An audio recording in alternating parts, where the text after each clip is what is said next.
अभी जो सूरत हाल है पाकिस्तान के चारों सूबों में सेनेट के जो इलेक्शन हो रहे हैं, पंजाब और सिंध में मैं नहीं समझता कि कोई ऐसी सूरत है कि जो पार्टियों का मैंडेट है उससे हटकर कोई रिजल्ट आएगा। बाकी कैंडिडेट्स तो जो भी होते हैं, जो हमेशा से एक ट्रेंड है वो है केपीके और बलूचिस्तान का। वहां पे सेनेट के टिकट बिकते हैं। आज की बात नहीं है, जो इन्वेस्टर्स हैं वो आते हैं, वो पार्टी टिकट्स की भी लॉबिंग करते हैं और उसके बाद फिर वो पार्टियों से ये कहते हैं कि हमें सिर्फ टिकट दे दे, बंदे हम खुद पूरे कर लेंगे। अफसोसनाक सूरत हाल ये है कि सबसे ज्यादा जो पार्टी इस वक्त जमहूरियत का और एक स्ट्रगल की भी पोजीशन में है, उसके बंदे सबसे ज्यादा बिकने को तैयार हैं। जो खबरें हैं, तो आप कैसे मेंबर मुंतखब होके आए हैं? पीटीआई के लोगों ने कैसे लोगों को मुंतखब किया है कि उनकी लीडरशिप का, उनका आपस में एक दूसरे पे एतबार नहीं है। वो हलफ लेते फिर रहे हैं कि भाई मैं बिकूंगा नहीं। तो भाई क्या मुल्क ये लोग चलाएंगे? तो इनको ये देखना चाहिए, उनको तो खड़े होना चाहिए अपने नजरिए के साथ डट के, जिस पोजीशन में है और जो उनका बयानिया है। तो ये सूरत हाल है। फॉर्म 45 की बड़ी गूंज है, इलेक्शन कमीशन के रोल की भी बड़ी गूंज है। ये मामलात किस तरह आगे चलेंगे? तहरीक इंसाफ को जलसों की भी इजाज़त मिलना शुरू हो गई है, अब दोबारा से सड़कों के ऊपर ही सियासत शुरू होने वाली है आइंदा दिनों में। असल प्रॉब्लम क्या है? प्रॉब्लम यह है, हम सबको यह मानना चाहिए कि हमारा जो मुल्क का इंतखाबी निज़ाम है वो उसमें खामियां हैं, उसको दुरुस्त होना है। वो कैसे होना है? सब ने इस तरह टेबल पे बैठ के उस पर बात करनी है।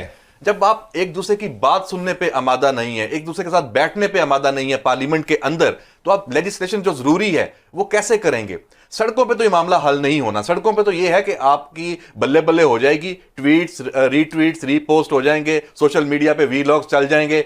इसके अलावा कुछ होने नहीं लगा, हल नहीं होना लगा। कोई हल निकलना है पार्लियामेंट के अंदर, आप करें कानून साजी, इलेक्शन कमीशन को हकीकी तौर पर आप स्ट्रेंथन करें। आप सारे सियासतदान आपस में बैठे ना, आपस में तो आप लड़ते हैं। आप तो खुद लड़ाई किस बात की है? लड़ाई लाडले की है। हर कोई लाडला बनना चाहता है। हर दौर में कोई ना कोई लाडला होता है। हर किसी की लड़ाई लाडला बनने की है। दोबारा हमें लाडला बनाया जाए, उनको खत्म किया जाए, हमें लाडला बना के हमें एक्सेप्ट किया जाए और लेके आया जाए। ये तरीकाकार जो है ये खत्म होना चाहिए। फॉर्म 45, 47 केपीके में 95% मैंडेट मिल गया पीटीआई को। भाई अगर किसी, मतलब कॉमन सेंस है ना, अगर किसी ने इतनी बड़ी ये सारी किसी के लिए करना था तो फिर केपीके क्यों अपने सर दर्द लिया?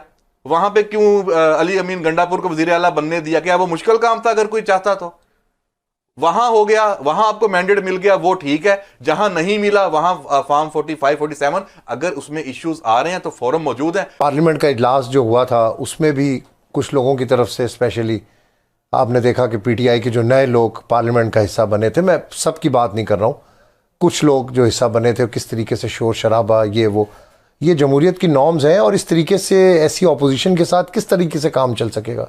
पार्लियामेंट के अंदर जो कुछ हुआ या हो रहा है, मैं समझता हूँ ये होता रहे, कोई कबाहत नहीं है। अपना एहतजाज रजिस्टर करवाएं, जैसे स्पीकर के इलेक्शन में हुआ, प्राइम मिनिस्टर के इलेक्शन में हुआ। सारा 15-20 मिनट आपने वीडियोस बनवा ली, सारा हो गया, नारे, बाद में आपने वोट भी डाले, हिस्से भी डाले, तकरीरें भी की, माहौल चलते रहे। इसमें कोई इशू नहीं है। इशू क्या है? इशू है मौलाना जी, जिन्होंने पार्लिमानी एक प्रोसेस का बाइकआउट किया। ये डेंजरस है और वो सड़कों पर भी आने का कह रहे हैं। अब वो और साथ अगर पीटीआई, वो तो खुश होंगे, वो तो उनको और पंप करेंगे। तो मौलाना और फिर बाकी जो और कुछ नाराज एलिमेंट्स हैं, उनका आना, ये है डिस्टेबलाइज करना सिस्टम को। ये नहीं होना चाहिए, इसमें बैठना चाहिए। और मैं तो कहता हूं कि अभी जैसे रिलीफ भी मिल रहा है, इमरान खान अगर किसी जमानतों में बाहर भी आ जाते हैं किसी सूरत में, कोई क़यामत नहीं आ जाएगी। अब इतनी जल्दी मंजरनामा सियासी तब्दील नहीं होने वाला। ओपोजिशन करेंगे, स्ट्रॉन्ग ओपोजिशन हो जाएगी थोड़ी, और वो बाहर आएंगे तो, और हुकूमत पे प्रेशर होगा। अच्छी बात है, हुकूमत पे प्रेशर रहना चाहिए ओपोजिशन का, ताकि वो सही काम करें, उनकी डायरेक्शन चेंज ना हो, गलतियां ना करें। उनको प्रेशर हो कि अगर हमने कहीं गलती की तो ये पकड़ेंगे हमें और अवाम में एक बयानिया बनाएंगे। तो अभी ऐसा कोई बड़ा नहीं होने वाला अनलेस ये सड़कों वाली सियासत।